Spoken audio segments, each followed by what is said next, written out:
আসসালামু আলাইকুম। সংবাদে আপনাদের সবাইকে স্বাগতম জানাচ্ছি আমি নুসরাত। শুরুতেই সংবাদ শিরোনাম। চুরি হওয়া পাথর উদ্ধারে যৌথ বাহিনীর অভিযান শুরু। ১২,০০০ ঘনফুট পাথর উদ্ধার। সিলেটের কোম্পানীগঞ্জ উপজেলার জনপ্রিয় পর্যটন কেন্দ্র সাদা পাথর থেকে চুরি হওয়া পাথর উদ্ধারে জেলা প্রশাসন বিশেষ অভিযান শুরু করেছে। দীর্ঘদিন ধরে অবৈধভাবে উত্তোলিত পাথর ফেরানোর জন্য প্রশাসন ও আইনশৃঙ্খলা বাহিনী যৌথভাবে মাঠে নেমেছে। রংপুরে জামাই শ্বশুরকে পিটিয়ে হত্যায় ৮ পুলিশ সদস্য বরখাস্ত।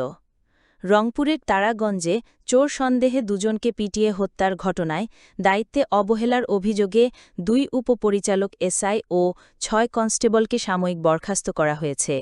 রংপুর পুলিশ সুপারের নির্দেশে তাদের বরখাস্ত করে পুলিশ লাইন্সে সংযুক্ত করা হয়। বিদ্যমান ব্যবস্থায় নির্বাচন হলে নতুন ফ্যাসিবাদের জন্ম হতে পারে বলে মনে করেন বাংলাদেশ জামায়াতে ইসলামের সেক্রেটারি জেনারেল ও সাবেক এমপি মিয়া গোলাম পারোয়ার। তিনি প্রয়োজনীয় সংস্কার ছাড়া নির্বাচন জনগণের সঙ্গে প্রতারণা হবে বলে জানান। তিনি নির্দলীয় সরকারের অধীনে জুলাই সনদের আইনি ভিত্তি প্রতিষ্ঠা করে সেই আলোকে জাতীয় নির্বাচন আয়োজনের আহ্বান জানান। দেশে ফিরেছেন প্রধান উপদেষ্টা। ৩ দিনের রাষ্ট্রীয় সফর শেষে মালয়েশিয়া থেকে দেশে ফিরেছেন প্রধান উপদেষ্টা প্রফেসর মোহাম্মদ ইউনুস। এতক্ষণ শুনছিলেন সংবাদ শিরোনাম, এখন বিস্তারিত। সিলেটের কোম্পানীগঞ্জ উপজেলার জনপ্রিয় পর্যটন কেন্দ্র সাদা পাথর থেকে চুরি হওয়া পাথর উদ্ধারে জেলা প্রশাসন বিশেষ অভিযান শুরু করেছে। দীর্ঘদিন ধরে অবৈধভাবে উত্তোলিত পাথর ফেরানোর জন্য প্রশাসন ও আইনশৃঙ্খলা বাহিনী যৌথভাবে মাঠে নেমেছে। বুধবার ১৩ আগস্ট রাত ১২টার পর থেকে এই অভিযান শুরু হয়। ইতোমধ্যে ধলাই নদীর তীরবর্তী সাদা পাথর এলাকা থেকে প্রায় ১২,০০০ ঘনফুট পাথর উদ্ধার করা হয়েছে। উদ্ধারকৃত পাথরগুলো পুনরায় নদীতে ফেলে দেওয়া হচ্ছে। জেলা প্রশাসনের পক্ষ থেকে জানানো হয়েছে, চুরি হওয়া সব পাথর ফেরত না আসা পর্যন্ত অভিযান চলবে। পাশাপাশি পাথর চুরির সঙ্গে জড়িতদের শনাক্ত করে আইনগত ব্যবস্থা নেওয়া হবে। সিলেট মহানগর পুলিশের উপকমিশনার সাইফুল ইসলাম বলেন, প্রশাসনের সঙ্গে সম্পূর্ণ সমন্বয় রেখে অভিযান চালানো হচ্ছে। সাদা পাথরের প্রাকৃতিক সৌন্দর্য রক্ষা ও অবৈধ উত্তোলন বন্ধ করাই মূল লক্ষ্য। যারা জড়িত তাদের বিরুদ্ধে জিরো টলারেন্স নীতি অনুসারে কঠোর ব্যবস্থা নেওয়া হবে। এর আগে বুধবার ১৩ আগস্ট রাতে জেলা প্রশাসনের জরুরি সভায় সিদ্ধান্ত নেওয়া হয়, পর্যটন কেন্দ্র থেকে চুরি হওয়া সাদা পাথর আগের জায়গায় ফিরিয়ে নিয়ে আসার। সেই লক্ষ্যে রাতেই শুরু হল যৌথ বাহিনীর এই অভিযান। বৈঠকে জেলা প্রশাসন ৫টি বিষয়ে সিদ্ধান্ত নেয়। বিষয়টি নিশ্চিত করে জেলা প্রশাসক শের মাহবুব মুরাদ জানান, আমরা প্রশাসনের সকল স্তরের কর্মকর্তাদের নিয়ে জরুরি সভা করেছি। সভায় আমরা ৫টি সিদ্ধান্ত নিয়েছি। সেগুলো হলো, জাফলং ইসিএ এলাকা ও সাদা পাথর এলাকায় ২৪ ঘণ্টা যৌথ বাহিনী দায়িত্ব পালন করবে। গোয়াইনঘাট ও কোম্পানীগঞ্জে পুলিশের চেকপোস্ট যৌথ বাহিনীর সহ সার্বক্ষণিক দায়িত্ব পালন করবে। অবৈধ ক্রাশিং মেশিনের বিদ্যুৎ বিচ্ছিন্ন সহ বন্ধ করার জন্য অভিযান চলমান থাকবে। পাথর চুরির সঙ্গে জড়িত সকলকে চিহ্নিত করে গ্রেফতার ও আইনের আওতায় নিয়ে আসা হবে এবং চুরি হওয়া পাথর উদ্ধার করে পূর্বের অবস্থানে ফিরিয়ে নিতে হবে। এদিকে বুধবার দুপুরে দুর্নীতি দমন কমিশন সমন্বিত জেলা কার্যালয় সিলেটের উপপরিচালক রাফি মোহাম্মদ নাজমুস সাদেতের নেতৃত্বে ৫ সদস্যের একটি টিম সাদা পাথর এলাকা পরিদর্শন করে। পরিদর্শন শেষে তিনি জানান, যাদের সংযোগসে নির্বিচারে পাথর লুট হয়েছে তাদের চিহ্নিত করে তদন্ত রিপোর্ট কেন্দ্রীয় কার্যালয়ে পাঠানো হবে। প্রশাসন ও খনিজ মন্ত্রণালয়ের কোনো ভূমিকা আছে কিনা সেটিও খতিয়ে দেখা হচ্ছে। দুদক সূত্র জানায়, কয়েক শত কোটি টাকার প্রাকৃতিক সম্পদ লুটের ঘটনায় তদন্ত কার্যক্রম শুরু হয়েছে। তদন্ত শেষে সংশ্লিষ্টদের বিরুদ্ধে আইনানুগ ব্যবস্থা নেওয়া হবে। স্থানীয় বাসিন্দা ও পর্যটকদের অভিযোগ করা হয়েছে, প্রভাবশালী মহল ও রাজনৈতিক ব্যক্তিদের আশ্রয় এই লুটপাট বছরের পর বছর চলছে। এতে শুধু প্রাকৃতিক সম্পদই নয়, পুরো পর্যটন শিল্পই হুমকির মুখে পড়েছে। সিলেটের কোম্পানীগঞ্জ উপজেলার জনপ্রিয় পর্যটন কেন্দ্র সাদা পাথর থেকে চুরি হওয়া পাথর উদ্ধারে জেলা প্রশাসন বিশেষ অভিযান শুরু করেছে। দীর্ঘদিন ধরে অবৈধভাবে উত্তোলিত পাথর ফেরানোর জন্য প্রশাসন ও আইনশৃঙ্খলা বাহিনী যৌথভাবে মাঠে নেমেছে।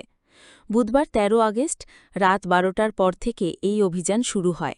ইতোমধ্যে ধলাই নদীর তীরবর্তী সাদা পাথর এলাকা থেকে প্রায় ১২,০০০ ঘনফুট পাথর উদ্ধার করা হয়েছে। উদ্ধারকৃত পাথরগুলো পুনরায় নদীতে ফেলে দেওয়া হচ্ছে। জেলা প্রশাসনের পক্ষ থেকে জানানো হয়েছে, চুরি হওয়া সব পাথর ফেরত না আসা পর্যন্ত অভিযান চলবে। পাশাপাশি পাথর চুরির সঙ্গে জড়িতদের শনাক্ত করে আইনগত ব্যবস্থা নেওয়া হবে। সিলেট মহানগর পুলিশের উপকমিশনার সাইফুল ইসলাম বলেন, প্রশাসনের সঙ্গে সম্পূর্ণ সমন্বয় রেখে অভিযান চালানো হচ্ছে। সাদা পাথরের প্রাকৃতিক সৌন্দর্য রক্ষা ও অবৈধ উত্তোলন বন্ধ করাই মূল লক্ষ্য। যারা জড়িত তাদের বিরুদ্ধে জিরো টলারেন্স নীতি অনুসারে কঠোর ব্যবস্থা নেওয়া হবে। এর আগে বুধবার ১৩ আগস্ট রাতে জেলা প্রশাসনের জরুরি সভায় সিদ্ধান্ত নেওয়া হয় পর্যটন কেন্দ্র থেকে চুরি হওয়া সাদা পাথর আগের জায়গায় ফিরিয়ে নিয়ে আসার। সে লক্ষ্যে রাতেই শুরু হল যৌথ বাহিনীর এ অভিযান। বৈঠকে জেলা প্রশাসন ৫টি বিষয়ে সিদ্ধান্ত নেয়। বিষয়টি নিশ্চিত করে জেলা প্রশাসক শের মাহবুব মুরাদ জানান, আমরা প্রশাসনের সকল স্তরের কর্মকর্তাদের নিয়ে জরুরি সভা করেছি। সভায় আমরা ৫টি সিদ্ধান্ত নিয়েছি। সেগুলি হল জাফলং ইসিএ এলাকা ও সাদা পাথর এলাকায় ২৪ ঘণ্টা যৌথ বাহিনী দায়িত্ব পালন করবে। গোয়াইনঘাট ও কোম্পানিগঞ্জে পুলিশের চেকপোস্ট যৌথ বাহিনীর সহ সার্বক্ষণিক দায়িত্ব পালন করবে। অবৈধ ক্রাশিং মেশিনের বিদ্যুৎ বিচ্ছিন্ন সহ বন্ধ করার জন্য অভিযান চলমান থাকবে।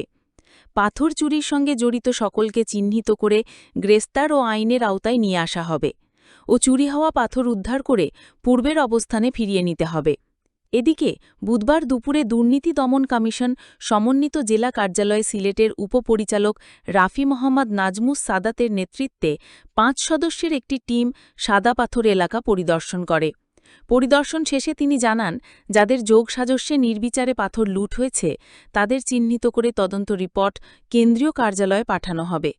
প্রশাসন ও খনিজ মন্ত্রণালয়ের কোনো ভূমিকা আছে কিনা সেটিও খতিয়ে দেখা হচ্ছে। দুদক সূত্র জানায়, কয়েক শত কোটি টাকার প্রাকৃতিক সম্পদ লুঠের ঘটনায় তদন্ত কার্যক্রম শুরু হয়েছে। তদন্ত শেষে সংশ্লিষ্টদের বিরুদ্ধে আইনানুগ ব্যবস্থা নেওয়া হবে। স্থানীয় বাসিন্দা ও পর্যটকরা অভিযোগ করেছেন, প্রভাবশালী মহল ও রাজনৈতিক ব্যক্তিদের আশ্রয়ে এই লুটপাট বছরের পর বছর চলছে। এতে শুধু প্রাকৃতিক সম্পদ নয়, পুরো পর্যটন শিল্পই হুমকির মুখে পড়েছে। বাংলাদেশ জামায়াতে ইসলামী সেক্রেটারি জেনারেল ও সাবেক এমপি মিয়া গোলাম পরোয়ার বলেছেন, বিদ্যমান ব্যবস্থায় নির্বাচন হলে নতুন ফ্যাসিবাদের জন্ম হতে পারে। প্রয়োজনীয় সংস্কার ছাড়া নির্বাচন জনগণের সঙ্গে প্রতারণা হবে। তিনি নির্দলীয় সরকারের অধীনে জুলাই সনদের আইনি ভিত্তি প্রতিষ্ঠা করে সেই আলোকে জাতীয় নির্বাচন আয়োজনের আহ্বান জানান। খুলনার ডুমুরিয়া উপজেলার আরাফাত আবাসিক এলাকায় উপজেলা জামায়াত আয়োজিত ভোটার সমাবেশে প্রধান অতিথির বক্তব্যে তিনি এই আহ্বান জানান। মিয়া গোলাম পরোয়ার বলেন, সারা দেশে দাঁড়িপাল্লা প্রতীকের পক্ষে গণজোয়ার সৃষ্টি হয়েছে। জনগণ অবাধ ও নিরপেক্ষভাবে ভোট দিতে পারলে ইসলামী আদর্শের শক্তিকেই ক্ষমতায় আনবে। আগস্ট বিপ্লবকে অর্থবহ ও টেকসই করতে দলমত নির্বিশেষে ঐক্যবদ্ধ হবার আহ্বানও জানান তিনি। সমাবেশে আরও বক্তব্য দেন জামায়াতের কেন্দ্রীয় মজলিসের শুরা সদস্য ও খুলনা জেলা সেক্রেটারি মুন্সী মিজানুর রহমান, সহকারী সেক্রেটারি মুন্সী মইনুল ইসলাম, ডুমুরিয়া উপজেলা আমির মাওলানা মুক্তার হোসেন, হরিণটানা থানা আমির আব্দুল গফুর সহ অন্যান্য নেতা। এ সময় বিভিন্ন দল থেকে ২০-২৫ জন নেতাকর্মী জামায়াতে ইসলামীতে যোগ দেন। আসন্ন নির্বাচনে প্রতিটি ভোট কেন্দ্রে শক্ত প্রতিদ্বন্দ্বিতা গড়ে তোলার আহ্বান জানিয়ে মিয়া গোলাম পরোয়ার বলেন, দেশের মানুষ এখন ইসলামী দলগুলোকে নেতৃত্বের আসনে দেখতে চায়। কোনো ষড়যন্ত্রই জনতার বিজয় ঠেকাতে পারবে না। তিনি আরও বলেন, জুলাই জাতীয় সনদ প্রণয়ন ও আইনি ভিত্তি প্রতিষ্ঠা ছাড়া নির্বাচনের তফসিল ঘোষণার অর্থ হবে অন্তর্বর্তী সরকারের সংস্কার কার্যক্রম ব্যর্থ করা। নির্বাচন কমিশন ও প্রশাসনের সর্বস্তরে নিরপেক্ষতা নিশ্চিত করার উপরও তিনি জোর দেন। এর আগে তিনি রায়ের মহল, পূর্ব বিলপাবলা ও খানজাহান থানা কার্যালয়ে অনুষ্ঠিত পৃথক সমাবেশেও প্রধান অতিথি হিসেবে বক্তব্য দেন। সমাবেশে বক্তারা দুর্নীতি, বৈষম্য ও ফ্যাসিবাদমুক্ত গণতান্ত্রিক রাষ্ট্র ব্যবস্থা প্রতিষ্ঠার উপর গুরুত্বারোপ করেন। ৩ দিনের রাষ্ট্রীয় সফর শেষে মালয়েশিয়া থেকে দেশে ফিরেছেন প্রধান উপদেষ্টা প্রফেসর মোহাম্মদ ইউনূস। বুধবার ১৩ আগস্ট বাংলাদেশ সময় রাত ৯:১০ তাকে বহনকারী বিমান হজরত শাহজালাল আন্তর্জাতিক বিমানবন্দরে অবতরণ করে। প্রধান উপদেষ্টার প্রেস উইং থেকে এ তথ্য জানানো হয়েছে। এর আগে মালয়েশিয়ার স্থানীয় সময় সন্ধ্যা ৭:৩০টায় কুয়ালালামপুর থেকে ঢাকার উদ্দেশ্যে যাত্রা করেন ড ইউনূস। গত ১১ আগস্ট মালয়েশিয়ার প্রধানমন্ত্রী আনোয়ার ইব্রাহিমের আমন্ত্রণে প্রধান উপদেষ্টা দেশটি সফর করেন। ওই দিন স্থানীয় সময় সন্ধ্যা ৭:৫০ কুয়ালালামপুরে পৌঁছান ড ইউনূস। সফরকালে তিনি মালয়েশিয়ার প্রধানমন্ত্রীর সঙ্গে দ্বিপাক্ষিক বৈঠকের পাশাপাশি একাধিক উচ্চ পর্যায়ের বৈঠকে মিলিত হন। সফরের দ্বিতীয় দিনে প্রধান উপদেষ্টার উপস্থিতিতে বাংলাদেশ ও মালয়েশিয়া ৫টি সমঝোতা স্মারক ও ৩টি নোট বিনিময় করেছে।